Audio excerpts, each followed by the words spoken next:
1:35, I think we should start. Yeah, today's presentation, Petra Huentemeyer, Professor Petra Huentemeyer, agreed to show us a little bit about her work, field of work, gamma ray astronomy. For those of you who do not know Petra, Petra studied physics in Germany at the University of Münster. She obtained her PhD in 2001 from the University of Hamburg. And in the following year, she moved to Utah, where she was a postdoc on high-res and the flash experiment. Then 2006 until 2008, she worked in Los Alamos on the Milagro Gamma Ray Observatory. And then since 2009, she is now a professor at Michigan Tech. And she is currently leader of the Galactic Astrophysics Work Group and chair of the collaboration board in HAWC. Petra, thank you very much for agreeing to give this presentation, especially doing this in your lunchtime. I really appreciate it. So I got to talk with gamma ray astronomy with the HAWC Observatory in Mexico. Petra, whenever you're ready. Okay, well, thanks, Carsten. It's a pleasure to talk to you about this. I understood from you that a lot of the people in the group are kind of particle physicists or have a background in particle physics. So I tried to take this into account when I prepared this presentation, trying to give you kind of the gist of the whole context of gamma ray astronomy. So on the first slide, and oh, one other thing is, please interrupt me anytime if you have questions. Okay. So on the first slide, you see the title, obviously, and I added a subtitle calling it a view into the non-thermal universe. And I will talk about this a little bit, what I mean by that, in the next few slides in the introduction. What you also see here are typical sources of gamma rays that produce gamma rays. For example, you see on the lower right here a binary system that is a compact star that is circling, or these two objects are circling around each other, and then the second compact object might be a black hole, and they produce gamma rays in a certain in a kind of pulsed version, just due to the orbits they are taking. That's one example. But there are many others. You see something on the upper right next to the title, that's the Fermi bubbles, which you may have seen in the news or something. This was one of the major discoveries from the Fermi Space Telescope. And then on the lower left, you see, on middle left, you see, for example, the very left plot is a picture of a supernova remnant in various wavebands. This is an X-ray picture, for example, combined with an infrared picture and an optical picture overlaid. And then in the middle you see, in the lower middle you see a picture of the Crab Nebula, and that is a picture from NASA. This is kind of an important source for us, and I will come back to that, because this is the source in our field we use to cross-calibrate instruments in order to, let's say, this is the brightest source in our waveband in gamma rays, TeV gamma rays, I should say, and therefore we measure it very well. It has been believed to be fairly constant. So in order to like cross-calibrate instruments in our field, we use that to measure flux, for example, to calibrate flux measurements. So on the next slide then, which is some comments on the non-thermal universe. So what it is, what is it what we are looking for? So first off, the question is, what do we know? The second question is, what do so in our galaxy, the energy density in particles is about 1 eV per cubic centimeter, and that is charged particles, and that is approximately the same as the energy in photons, or as the energy that is stored in electromagnetic fields, and that is also approximately the same as the energy that is that comes or that is stored in the universe in the cosmic microwave background. We also know that the nature accelerates particles to up to the greater than 10 to the 20 eV. And we know that through measurements with ultra-high energy cosmic ray detectors, such as the HAWC detector in Argentina, or the HIRIS detector or the TA detector in Utah. And then the question now is, what do we want to know? So we want to know which astrophysical sources accelerate these particles. And we kind of know that, but we don't know how many accelerate these particles, what is their exact contribution to the cosmic radiation in our universe, and so on. So we essentially want to understand it better, and hopefully we'll be able to do probably not precision physics like at CERN, but we want to be better in our predictions or our understanding of these this cosmic accelerators. Then the other thing is, the question is, how do these astrophysical sources accelerate particles, and what are the mechanisms how these particles are produced? And then once you understood the first two questions here, then the hope is that we will be able to measure or get a better grip on high energy phenomena, or phenomena of fundamental physics, such as dark matter and things like that. I have a slide on that. I give you a few examples of later of what you can measure. And to the right here, you see this this plot everyone has seen, and it's kind of summarizing what I said on the left, because yes, we measure cosmic rays, we measure the flux of cosmic rays across a long energy band, a broad energy band, but the question is, you know, why does the spectrum look the way it looks? And the question is, you know, when, for example, do we measure galactic cosmic rays? When do we transition to extragalactic cosmic rays? And again, what are the processes that accelerate these particles to such high energies? And you probably have heard of the knee, which is, and the ankle, which are both features that change the spectral index of this flux of cosmic rays.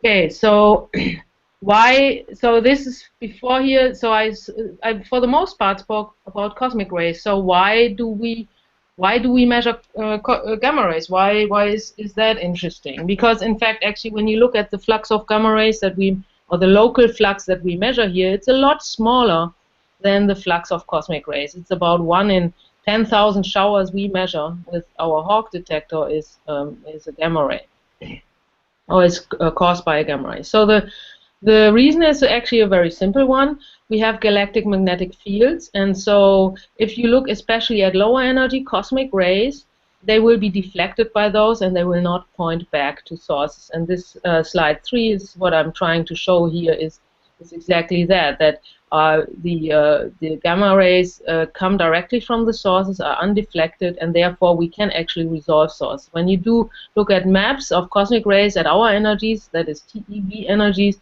you will not really see structure. Well, which is not quite true. We see some structure, but it's not. It's kind of diffuse structure, but no sources. Like, for example, one of the questions is, in our field is, cosmic rays mostly accelerated in supernova remnants, and they are very small objects. In our maps, they are less than, you know, half a degree wide often, and those would not be resolved with cosmic rays. And this is why in our field it has become very popular to talk about multi-wavelength astronomy, and also multi-messenger astronomy. And in this slide here, I show also the neutrino contribution here. Neutrinos, just like gamma rays, are produced in hadronic interactions of those protons in these sources, and therefore they also are good, are different messengers, so not electromagnetic, but they are good messengers in order to look for sources. But the problem there obviously is they are very hard to detect, as you know, and also the statistics is a difficult one. But, you know, we are making progress there. Okay, then on slide 4, I'm giving you the examples as to how gamma rays are produced. So gamma rays are, like I said, probing the accelerated particles in these sources, these charged particles that are accelerated. And we usually distinguish two types, electrons and hadrons. And the electrons produce gamma rays in 3 or 4 different production mechanisms, or TeV gamma rays, I should say. GeV to TeV gamma rays in 4 different production mechanisms. One is synchrotron emission. Obviously, when you have a charged electron circling around a magnetic field line, then it will produce synchrotron radiation, and those are gammas that we measure. Then inverse Compton scattering is that electrons interact with the background radiation, such as, for example, the cosmic microwave background, and the photons of the cosmic microwave background are getting upscattered to TeV energies and below TeV. Then synchrotron self-Compton is when these upscattered photons again, when the photon field again interacts with the electrons. So you get a kind of a doubly synchrotron effect from that, and that will increase your flux of gamma rays.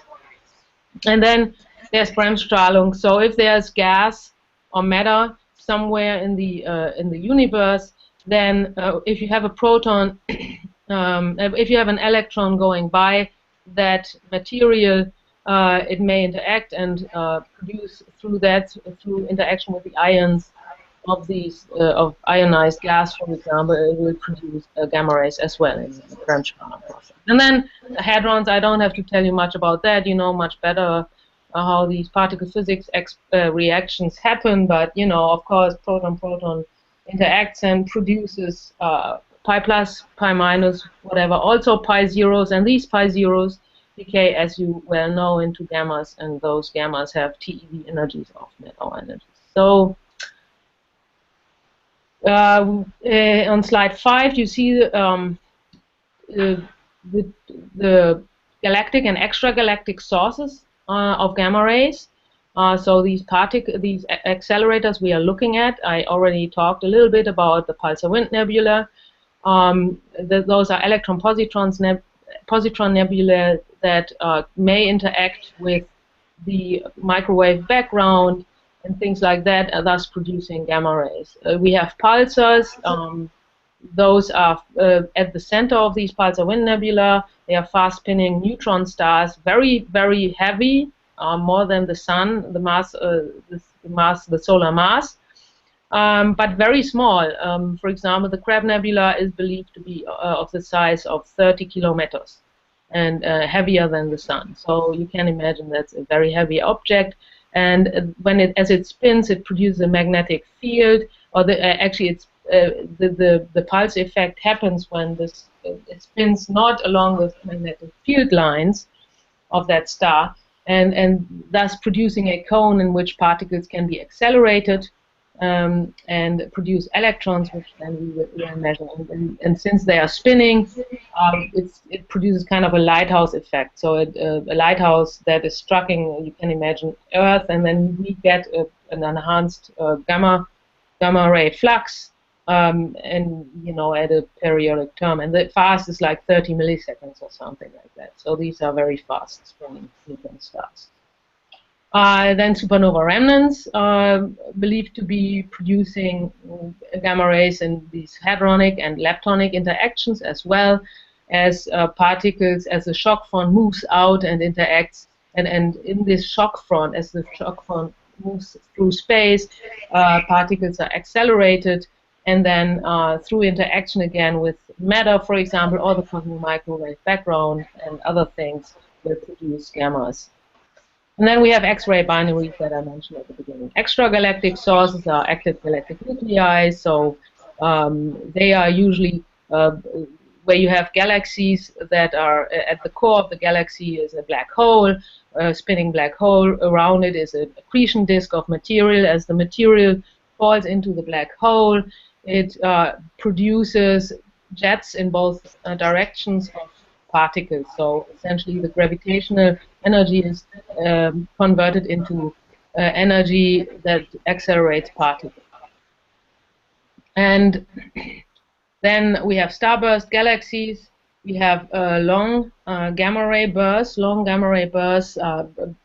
of gamma ray or gamma ray flashes that are larger than, where the duration is larger than 2 seconds. It is believed that this could be red giant stars, for example, collapsing onto its core, and then they becoming so dense that they expel outer layers into in a supernova explosion, and that in the end will lead to jets, very much like I explained for the active galactic nuclei.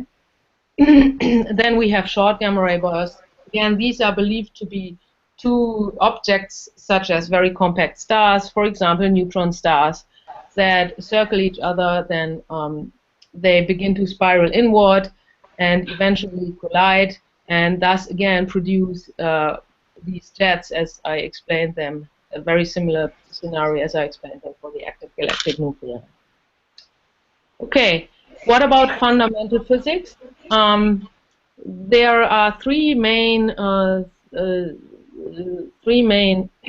fields of three main contributions gamma ray astronomy can make to fundamental physics. One is in cosmology, and I'm not going to talk much about this, but the measurement of the attenuation of gamma rays by infrared photons tells us something about the evolution of the universe. In particular, you can, using, for example, active galactic nuclei, and if you kind of know the distance, there are certain measurements, distance measurement of obviously from other wave bands, you can then compare those for close by that you think you understand and far away, and then if you assume the same model for them, you can look at the flux you see at Earth, and applying models, you can then see how opaque the universe is to these faraway sources, or for gamma rays from these faraway sources, and that allows you to draw conclusions about the extragalactic background light. Then there's Lorentz invariance. That's kind of I don't know, new topic, but it's a topic that people become more and more interested in. That essentially is trying to answer the question through photon of different energy travel at different speeds from distant astrophysical transients. So a popular source of that is, field of study here is gamma ray bursts, because we believe if you assume that the photons are produced very close by from these flashes, and then you look at the time difference, you may be able to draw conclusions about Lorentz invariance violation or things like that. But that would be only one source class. Another source class would be pulsars, and people are looking now for pulsars as well for similar effects. So the idea here is, just like in particle physics, that you, by looking at different accelerators, such as pulsars or gamma ray bursts, that you become independent of your model assumptions, or more independent of your model assumptions, and more independent of, in general, systematic effects. So if you, let's say you find some kind of Lorentz invariance violation effect somewhere in gamma ray bursts, it's very difficult to prove that it's really true. But if you find it in pulsars as well, then the argument becomes a lot more compelling. And then there's dark matter, and this is probably, a lot of you have heard about that. AMS has measured a positron excess, and in fact, I think that was presented also at the ICRC in Rio a couple of years ago, or 3 years ago now. And often people then immediately point to dark matter for this, and that maybe WIMPs annihilate or so, and produce this excess of positrons. And I will talk about that, hopefully, if I have time, a little more in later slides, and try to make the case why it's important to do this botany of gamma ray astrophysics in order to really make well-founded claims about dark matter detection. So one last comment on the non-thermal universe. So here, on slide 7, I show a poster that you may have seen. It's a poster from NASA from 1996. And on the next slide, I show this poster with measurements added at the highest energy band, that is TeV gamma ray. TeV gamma rays. And you see two measurements here. You see the Milagro, and I'm talking a little bit about Milagro, not much, a predecessor of my experiment, my current experiment, HAWC, in gray, and then you see the newest, latest measurement from the HAWC Observatory in Namibia. And I will show you where these two observatories are in a moment. So what you see again is here the galactic plane in various wavebands, and that's what is exactly what when people are talking about multi-wavelength astronomy. It is, the idea is to, or the goal is to combine the information from all these wavebands, because they are often, as you look along the different wavebands, you see there are sources, common sources in various wavebands, and so the goal is to understand them across the broad electromagnetic spectrum. Okay. All right. And oh yeah, and the other thing is, I say, and the non-thermal universe. So really, gamma rays are the window into the non-thermal universe. A lot of the other stuff is really produced in thermal processing. So you are touching, or you're probing a different phase space of these sources by looking at gamma rays. Okay, so any questions so far? Not here. No, please. Okay. Okay, I will continue then. So observatories. Again, here I give you, in this slide, I give you an idea of the observatory. Then you see the electromagnetic spectrum, and then you see different telescopes. And to the lower right, you see a plot of the that shows the opaqueness of our atmosphere for different wavebands. And you see, for example, if you measure stuff in the visible, here shown here with the rainbow, then you know that you can do measurements as long as you are in dark areas and there's not a lot of light pollution. You can do measurements at Earth. But for a lot of the other things, like to the left there, you see gamma rays, and that only goes up to Fermi experiment, to energies, G energies. You cannot measure these gamma rays at Earth because they will be blocked by the Earth atmosphere, and the same is true for various other wavebands. One other ground-based way of measuring radiation from these astrophysical objects is, for example, radio. And you probably have heard about the VLA in Mexico and other places where they measure radio emission. Okay, so on the next slide, I just replaced that spectral plot, or that opaqueness sketch with one of the TeV gamma ray instruments, and that leads me right away. This is the HAWC instrument. You see 4 telescopes here, and then you see HAWC2, which is the latest edition. It's actually quite monstrous. It's 30 meters in diameter, and they are able to move this in the matter of seconds. So tons of material are moved in the matter of seconds. This is actually really quite impressive. Then on slide 11, you see the gamma ray instrument, the various gamma ray instruments that we at the moment in our field have at hand to do measurements with and to do research with. There is number 1 to the upper right, you see the Fermi Space Telescope, obviously, but there are other space telescopes such as Agile, which is led by researchers in Italy, but it's also an international collaboration, obviously.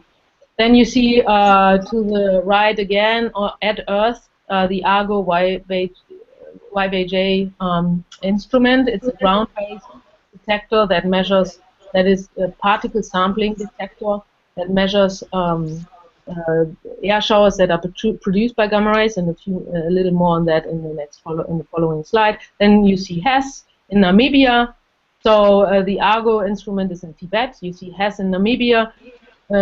You see MAGIC on the Canary Islands, and then you see Veritas in the northern hemisphere in the US, and Milagro was just north of Veritas, but it has been shut down since then. It is again the predecessor of HAWC, which you then see here, which is in Mexico, located in Mexico, closer to the equator. Okay, now what's the idea of these gamma ray detection techniques? Again, in the sketch here, that's an old sketch, but I like it because it's very simply explaining what the different telescopes do. So you see to the upper right here, you see just like a sketch of the Egret space telescopes, and you see here the detection area, which is less than a square meter. It's a little bigger for Fermi now, but it's comparatively small, and you probe up to 10 GeV now with Fermi. Actually, it has they go to hundreds of GeV gamma ray energies, and the latest even to TeV energies. They have improved their analysis so much. And then you see the Cherenkov telescopes that make use of the Earth's atmosphere, and they actually measure the Cherenkov light that is produced by the gamma ray showers. Again, as particle physicists, it's not news to you. Gammas or protons, as they enter the Earth's atmosphere, they will interact with the nitrogen molecules mostly and produce air showers, just like you would in a calorimeter. And that's what people often say, that the Earth's atmosphere is used as a calorimeter to detect these gamma or cosmic rays. So the thing here is that the optical detector can detect these showers as they are evolving in the Earth's atmosphere, while the particle sampling detectors to the right here measure only the shower front as it arrives at the Earth's surface. So there are drawbacks and advantages to these techniques, and I will also talk about those in the next slide. To the right here you see a simulation which shows the number of particles versus the atmospheric depth, and it shows that the maximum number of particles in an air shower is reached above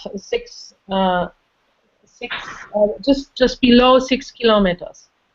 So clearly, if you are not an air Cherenkov telescope, then rather a particle sampling detector, you would like to be as close as possible to this peak, because it means that you have more information about the shower for everything, for measuring the energy, for measuring the angle, the direction of the shower, everything. So that brings me to slide 13, which shows various gamma ray detectors and their strengths and weaknesses. So we have the space-based tracking detectors, Fermi-LAT, Agile, Egret.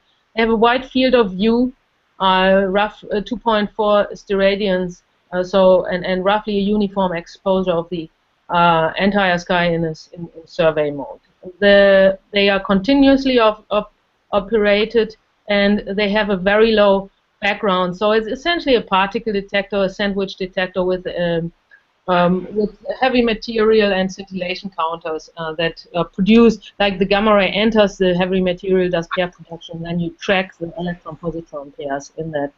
And you have surrounding the detector, you have an anti-coincidence field, again a scintillator, which allows you to say, okay, that was a cosmic ray, otherwise it would just go through.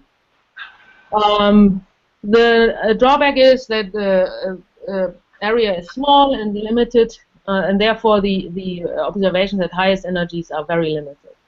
And then you have moderate angular and energy resolution. Then you have imaging air Cherenkov detectors, such as the ones the aforementioned Veritas, has Magic, Petra, and Whipple is the earliest of those.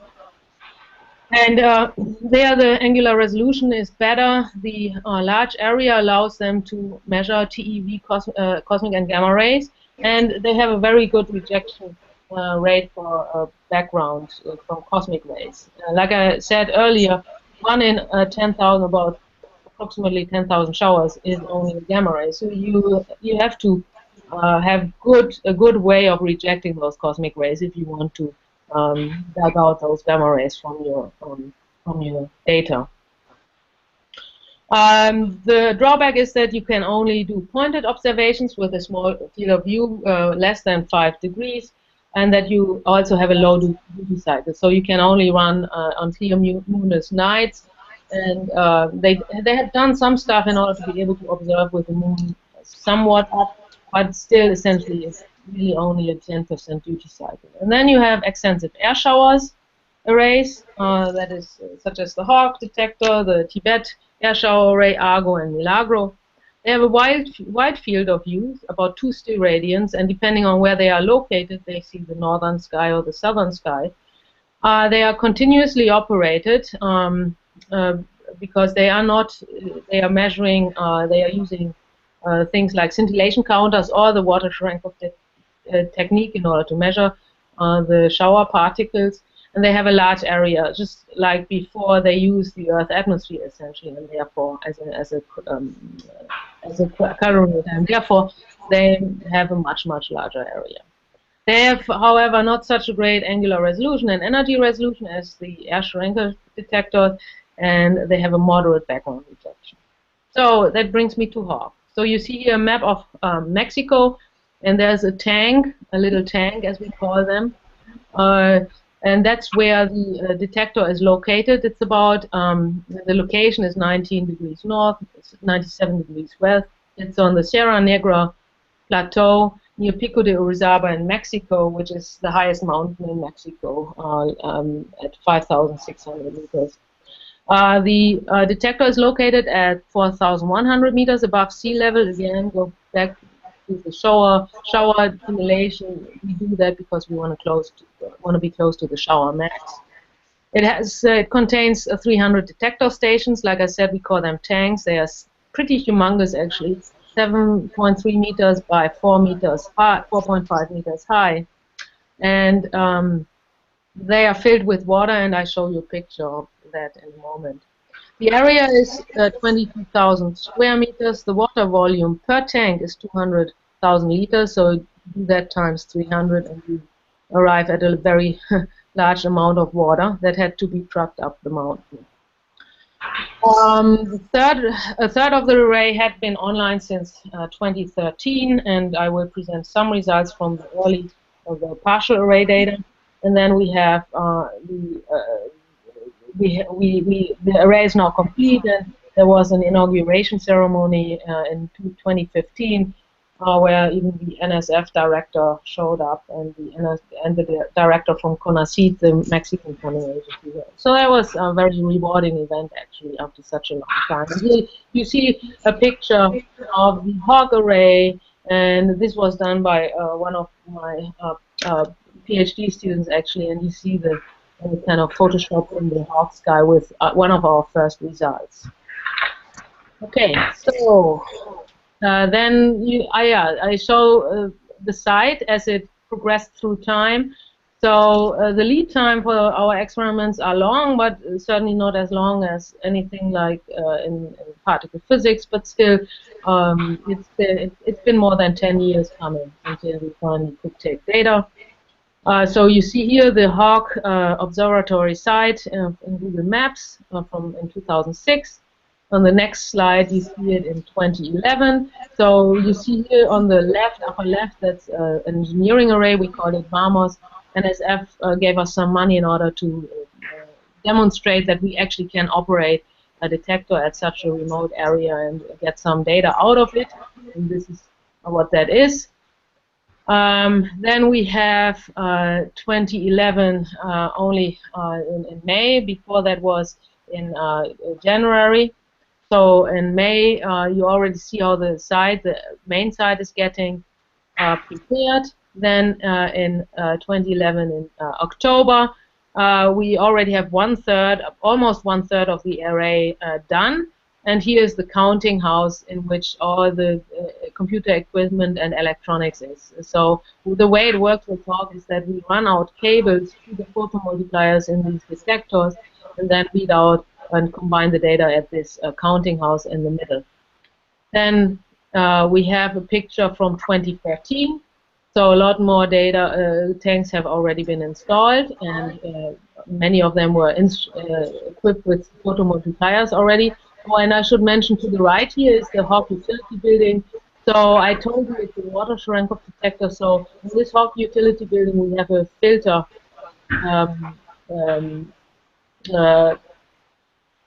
We have a filtering station which allows us to filter water at the site before it gets filled into the tanks. And then we have the full array pretty much at the end of 2014. This here on this next slide here, that's the HAWC collaboration, and it's at a meeting in 2013 that we had here in Houghton. So you see how beautiful it is. So HAWC is about 100 people strong, plus or minus, and it used to be a Mexican American collaboration. Since then, we have new collaborators who joined us from Poland. One collaborator and another collaborator, another group from the Max Planck Institute in Heidelberg is involved now as well. And they are both involved in HAWC as well as in CTLA and also now in HAWC. Okay, so how can HAWC be so much more sensitive than Milagro? So this is a picture of Milagro. In Milagro, we had a pond filled with water, and in that pond, we had 2 layers of photomultipliers. One is called the air shower layer. The other was called the muon layer. The muon layer is called that because it was more deeply immersed in the water, and therefore it measured light from water Cherenkov from the particles traveling faster than the speed of light in the water. Then it usually is from muons because they survive longer rather than electrons, for example, that will do pair production or whatever as they enter the water much more likely. Then so how can it be so much more sensitive? So there are several reasons. One of them is that the Milagro collaboration, you see the picture of the collaboration here, is much smaller than the HAWC collaboration. And I know you're probably, as someone who works on Atlas or CMS, I guess, you're not very impressed by the size of the HAWC collaboration, but there is a big difference. We were like less than 40, maybe around 30 people working on Milagro, and now we are more than 100 on HAWC. So that helps, of course. People power helps quite a bit in doing a better job in simulations and data algorithms and things like that. Okay, now other reasons that is improved. Petra, hi, sorry to interrupt you. This is Helena. Just a quick question. Is the Milagro detector still operating? No, it has been shut down in 2008. Okay, thanks. Yeah, so all the people have moved from Milagro essentially to HAWC, most of them anyway. Some have moved to other experiments, but a lot of them, the bulk has moved to work on HAWC. Okay, and how big, more or less, is the HAWC collaboration? Like about from the picture 100? Oh, at the picture we had probably 70 people showing up for that. But yes, it's more like 100 in total. You know, sometimes the thing is it's sometimes not that easy for Mexican collaborators to travel to the US. Yeah. It's a question of money, and you need to get a visa and all these things. But yeah. Yeah, I can imagine. Okay, thanks. Okay. All right. So 3 main reasons, other than the size of the collaboration. The altitude makes, and I have mentioned that numerous times before, so I'm not going to say much, but we have about 5 times more particles, detectable shower particles, relative to Milagro. You see here Milagro on the right is at 2,600 meters, HAWC is at above 4,000 meters. And that is, if you see the effective area plot to the left, it helps us in particular at lower energies. So we become more sensitive at lower energies because we get more particles. So we are able to detect and reconstruct showers. Then number 2, the hadron rejection area and the shower sampling area has improved. So we have now 10 times larger muon detection area. Here the trick is, so you see here in grayish, the gray box kind of trying to indicate the size of the Milagro bottom layer size. Again, it's about detecting muons. We measure, or we distinguish between hadrons and lepton or gamma ray showers by the muon richness of the shower. So, and I show that in the next slide here. So proton tagging, you see like a little sketch of a cosmic ray proton shower. And again, as particles physicists, you know that you get all sorts of particles. There are mesons, muons that travel faster, etc. And will again interact with the Earth's atmosphere and then end up producing electromagnetic subshowers. So what you end up finding is shown here in this event picture of the Hawk array. So you see here, this is a proton plot, and you see the detector array, and you see the size of the circles here show the size of the signal in the photomultipliers in these showers in the detector. And what our reconstruction algorithm does is it tries to reconstruct the shower core. That is where the particle, the cosmic or gamma ray, would have hit the Earth's surface would it have not been interacting with the Earth's atmosphere before. So kind of like. Question? Yes? There's a question here. What is a muon for you? I mean, in the sense of the signal. How do you distinguish a muon from a bunch of photons or electrons coming into the tank? Yeah. So that's the idea. So we don't distinguish muon quite yet. People are working on that, but the idea here is, so you reconstruct the shower core. You see that is kind of here. Then you define a circle, and that is all optimized using Monte Carlo simulations and actual data, because we can assume safely that most of the data is cosmic rays. And then you look at large signals outside of this circle, right? And that must be far-traveling muons, for example, is the idea here. Okay. Right? So, and I can go to the next slide here, actually. So, electromagnetic shower, gammas, we assume gammas don't produce muons, even though they sometimes do. But here you see like a much more confined shower. Right, so this is clearly a gamma shower. This is in fact a simulation also, and so you see barely any signal outside of this circle. Does that answer your question? No. Okay. Yeah, I had an animation, but I decided to go with the PDF file, so I didn't put that into the presentation. Okay, so finally, we also have an improved angular resolution and energy resolution. Again, that has to do with the altitude. Really, all of these things, we mostly really profit from the high altitude because we get more information about the air showers. But also, it turns out that if you compare this to the Milagro detector, the optical isolation of the detector elements actually helps. So in Milagro, we had a pond filled with water. Now we have these 300 tanks. Each has, here you see only 3 PMTs, but we now have 4 PMTs. And so you get much better information about where the particle actually hit the detector, the charged particle. So in the next slide, you see actually a picture of this. So this is just a sketch, and here you see a picture of the elements of this detector. So inside of the detectors that you saw on the photo of the detector array is a bladder, what we call a PVC bladder. Inside that, we just fill the water, and and fill in the water, and inside the water we put in the photomultipliers. And we use 3 Hamamatsu PMTs. They are 8-inch wide, and we use 1 Hamamatsu, which is 10-inch. And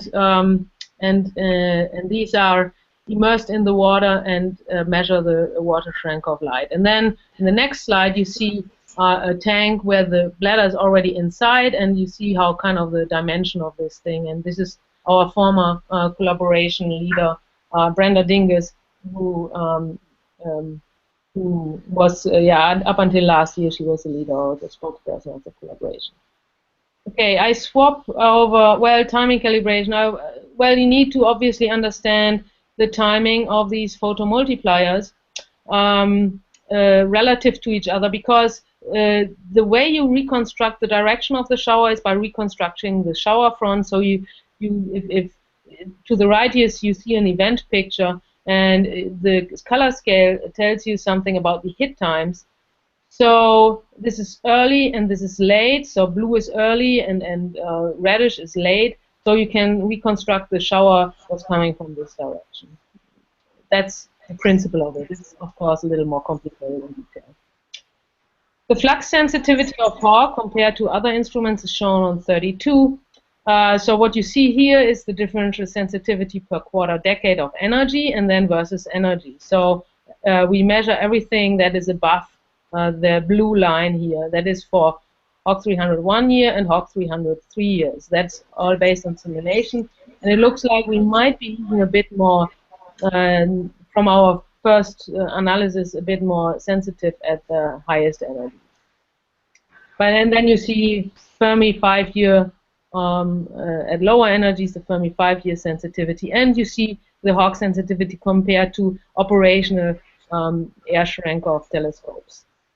And so at lower energies, you see that the Air-Cherenkov are clearly more sensitive, although 50 hours is quite a long time to collect if you only have a 10% duty cycle. So it sounds like not a lot, but it's actually you know, a lot, because number one, you have a 10% duty cycle. Number two, these telescopes are pointing, so people have to agree on which sources they point at. So that is indeed a long time. While, yes? The lowest energies you are sensitive towards is 200 or 300 GeV. The question is that you can you measure tails of gamma ray bursts?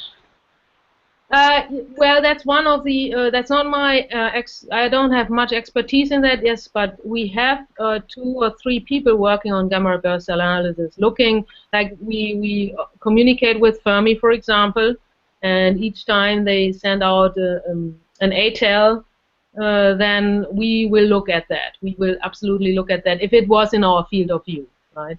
But yes, so and it depends a little of, we have like 2 data acquisition systems, if you like. So we have one, which is the main data acquisition system, which works through TDCs, and then we have a second one, which is scalars, where we don't really have any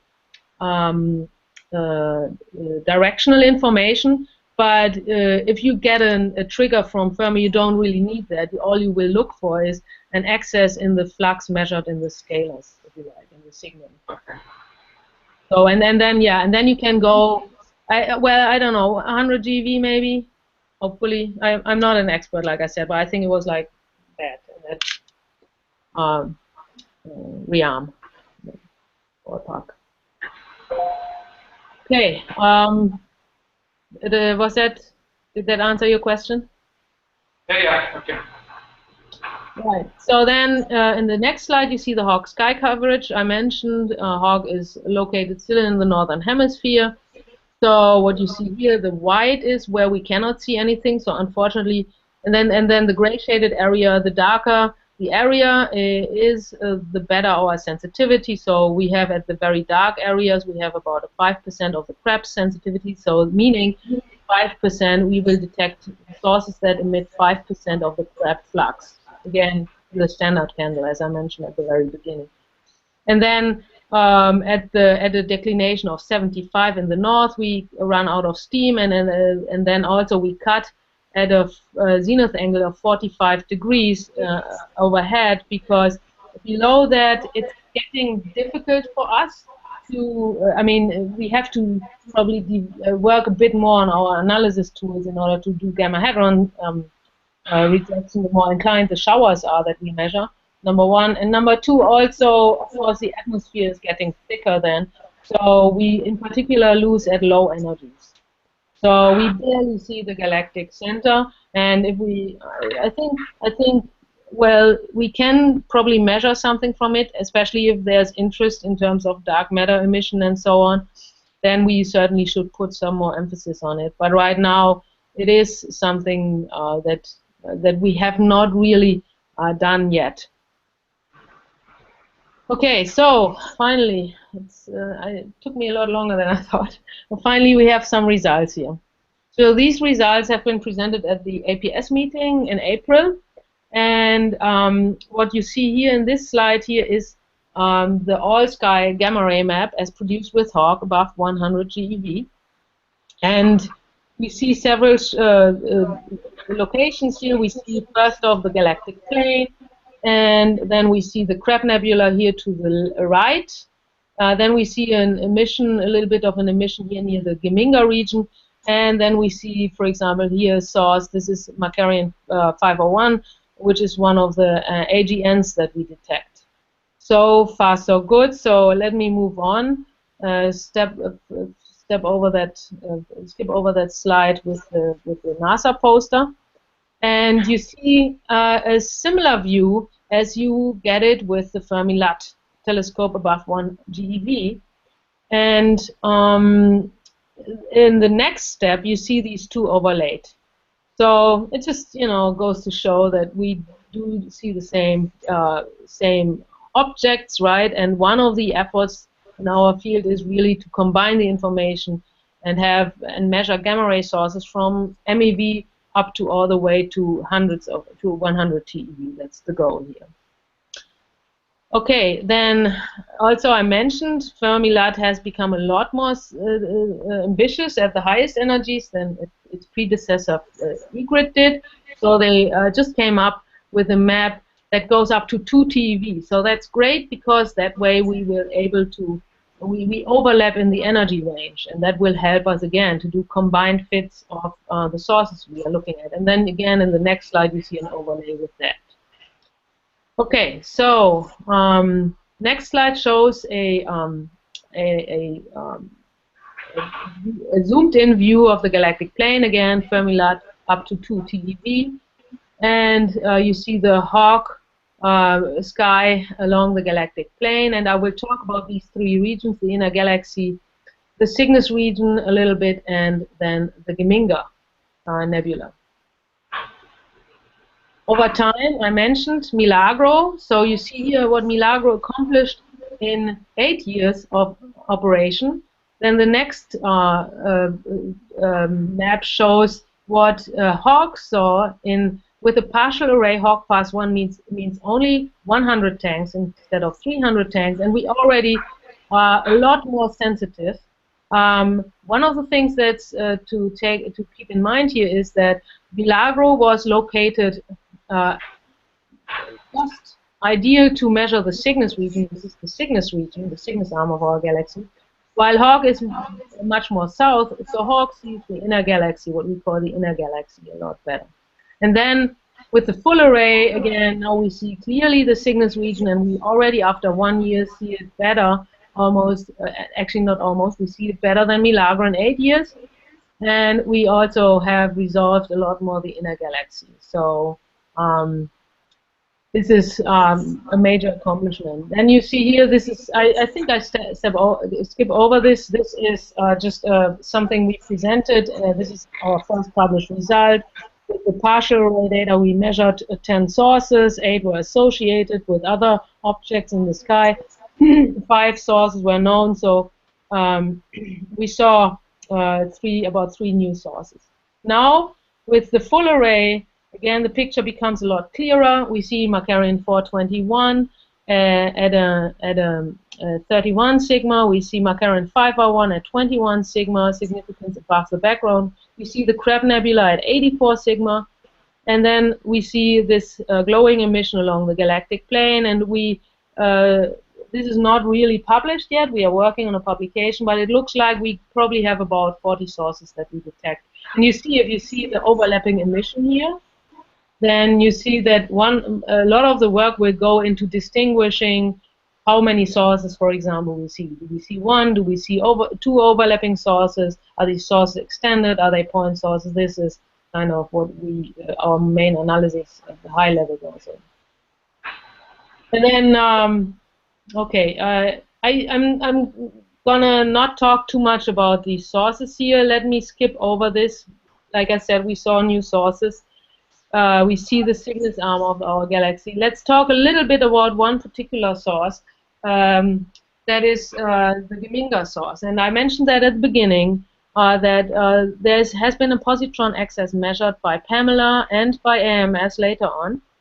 And there was a paper after the Pamela result came out from 2009 that said, well, you know, it doesn't have to be dark matter. It could be just Geminga, which is just close by enough to produce, it accelerates plus and minus to produce a local excess of positrons. And then in 2006, in 2016, now again, we measured Geminga with HAWC, and we are currently working on a publication trying to understand the emission of Geminga at highest energies, and from that draw conclusions of how they were produced and how many positrons and electrons it will take to produce them. For that, we take into account what we know about Geminga and how far away it is.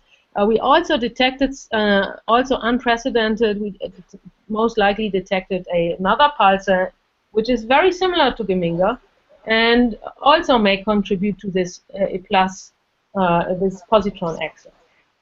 So the question is, do we live in the positron bubble from these two pulsars, or pulsar wind nebula is the question, and maybe that is what is producing this anomaly in the positron flux.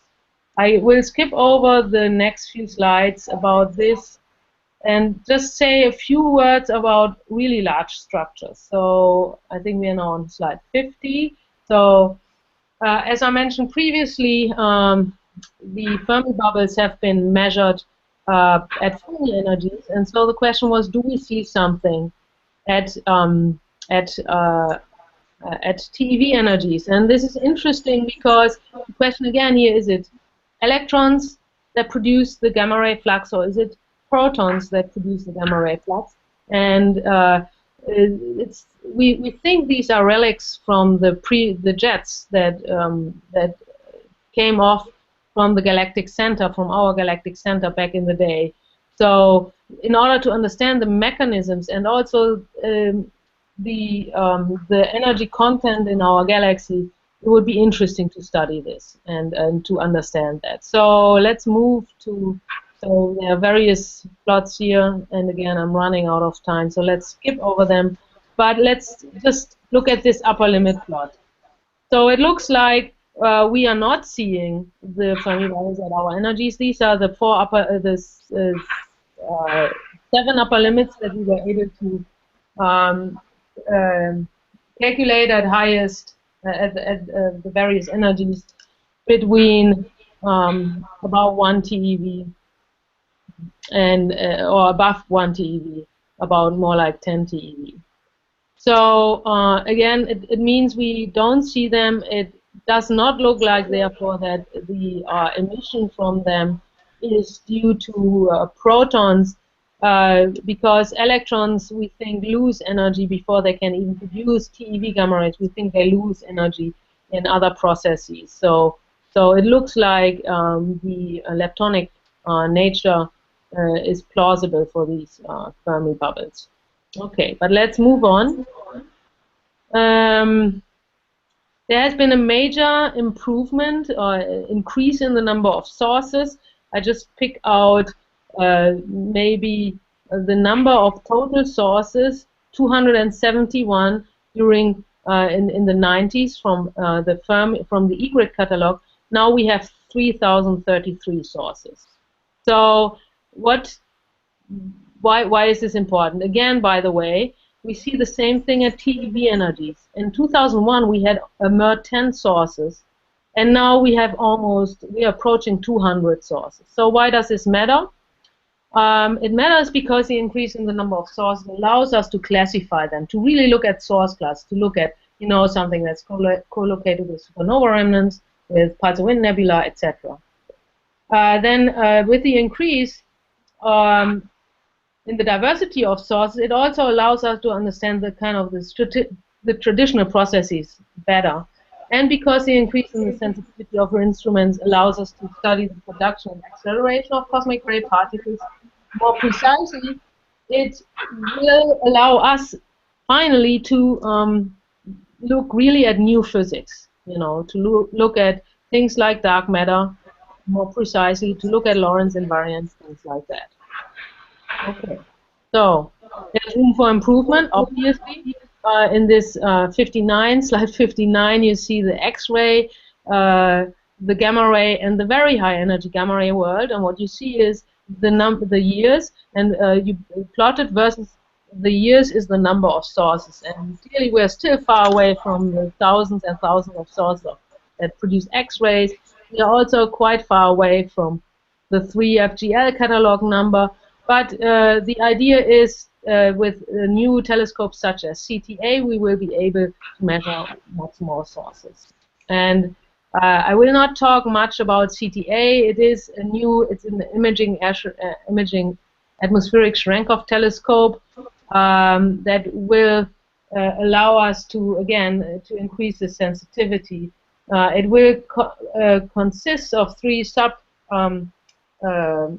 detector components for low energies, medium energies, and high energies.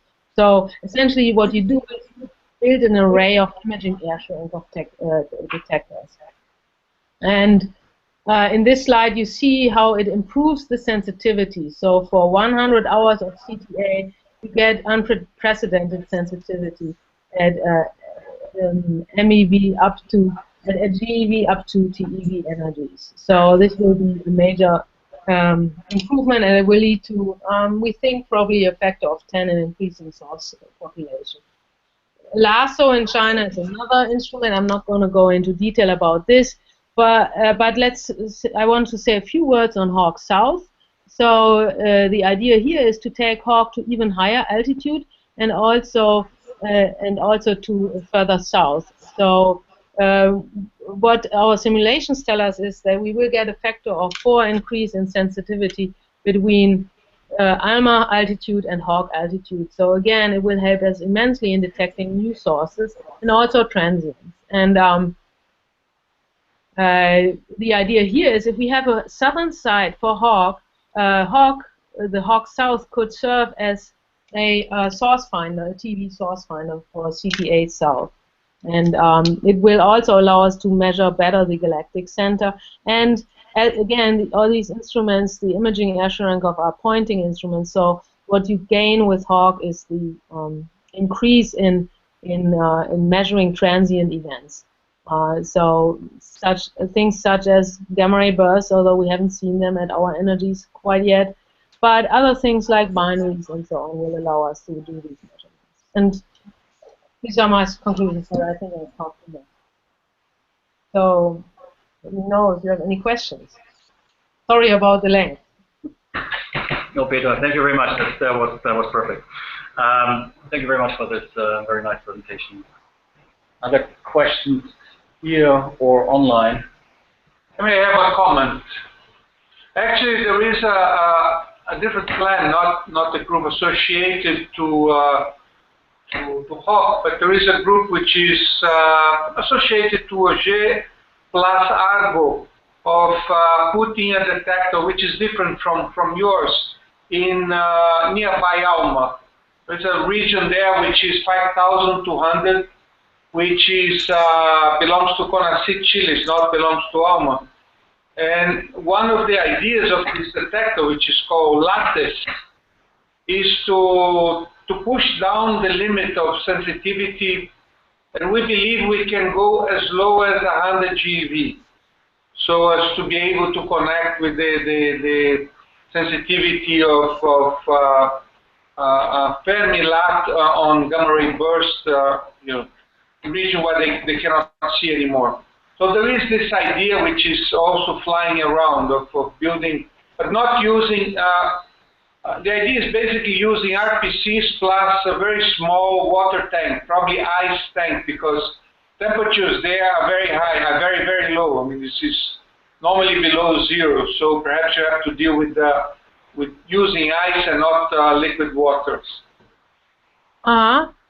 So Yeah, I heard about the RPC idea. That's true. I think it's good. I think, in fact, to have different approaches, right, to detect something is I think, what people have been doing in particle physics over the years, and I think sometimes in our field people say, oh, this technology is better than the other and so on. But I think what we now find more and more is that there are complementary techniques, and it's very important to get independent and complementary measurements of the same thing in order to really have good measurements. So do you have like workshops or something that you're planning to do that? Well, I'm presenting, there is a workshop on that which will take place in Lisbon in October. I think it's October 6 or 7. I can send you some message on that. There is a paper which we are going to submit to publication very soon. Actually, we have, I think probably your colleague Sinis has a copy of that. Exactly arguing that one can go as low as 100 GeV. Right. But there will be a workshop on that in Lisbon.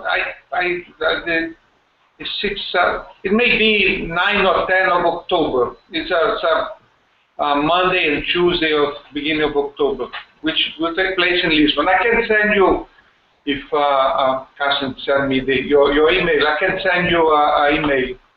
And say hello to David Neitz and also to Brian Fick.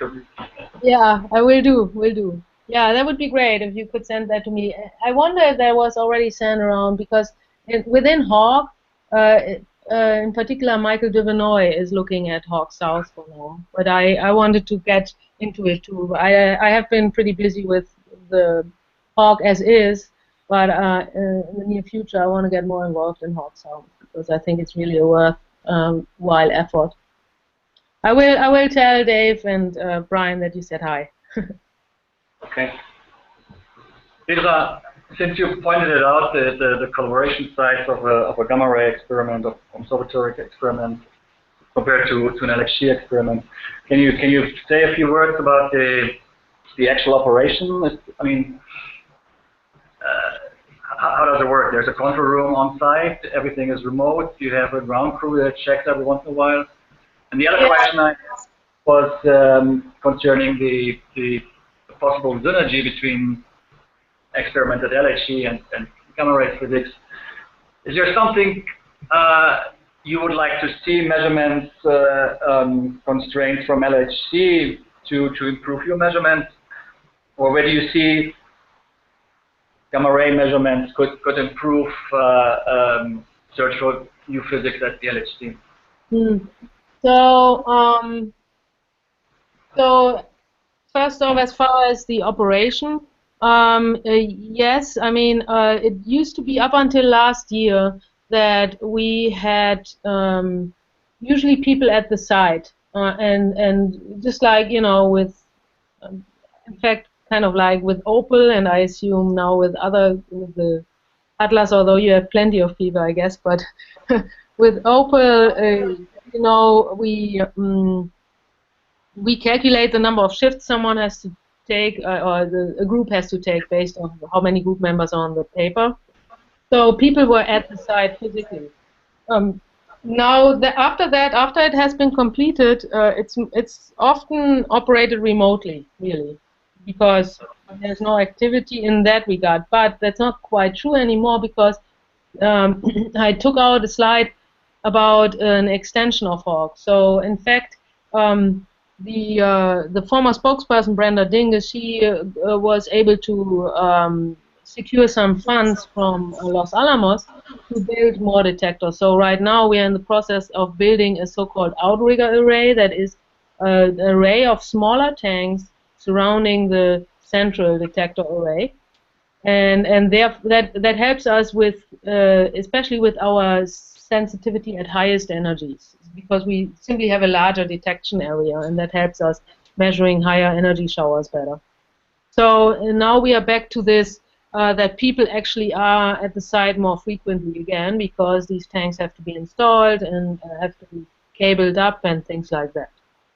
But in principle, the array is operated remotely and has been running pretty stably over the last year. So I think we had an uptime of better than 95%. There are sometimes power outages and things like that, but usually they are detected early. Sometimes the detector restarts itself, or someone just needs to intervene. But other than that, I mean, it's a way less complicated detector to run, right, than particle detector. So you really don't necessarily need someone there all the time.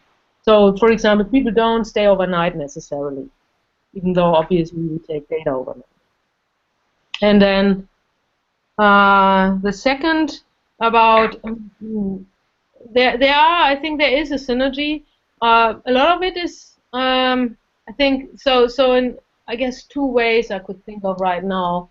One is obviously our shower models that are the cross sections and things like that for the hadron showers in particular. Of course, use data or extrapolate from data that is collected at the Large Hadron Collider. Especially, of course, I think forward measurements are important here.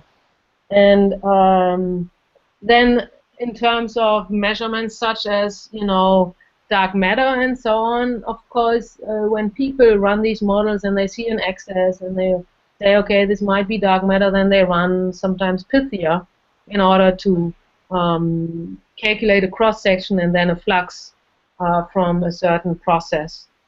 So it matters obviously what kind of upper limits or what the phase space is that has been set by the Large Hadron Collider experiments and the Large Hadron Collider. Okay, thank you. Mm-hmm. Self-restarting detectors, that's something we need as well. Oh, yeah. Are there more questions? That doesn't seem to be the case. Petra, thank you very much again. That was really great. If you have a chance, can you email me a copy of the slides? Yes, I just looked through. Some people in the collaboration are nervous about certain things. Sure. No. I think I only used vetted plots, so I can probably send you the whole thing. No, whatever you think might should be taken out because of, I don't know, political reasons. And I tend to have large presentation slides, but you know, in terms of size. So I will take a look, but I send it to you. Yes. Okay. And I guess that if there are other questions coming up, we can forward them to you. Yeah, for sure. Okay. Well, thank you very much, Petra. Okay. A few more words concerning the next seminar. The actual seminar should be on July 1st. That doesn't take place due to time constraints. So the next one will be July 15th. We still have no speaker yet there, so if people are interested, we have an open slot there. Then we have August. I don't think that we have seminars there due to the. I think we should take a break during the Olympic Games. So, but then we will restart in September, October. And the very first talk, one of the very first talks will be. It's already confirmed. The date still needs to be confirmed, but it's already September, October. Will be about silicon detectors and particle physics, and with a special view on radiation hardness and radiation damage. So yeah, as always, if you have questions, comments, please let me know. If you want to present something, your work, your paper you just read, please let me know. We can arrange definitely a time slot. If there are no further questions or comments, then I would say, Petra, thank you again. And next seminar then in 4 weeks, July 15th. Thank you. Okay. Bis bald. Bye. Bye. Bye. Bye.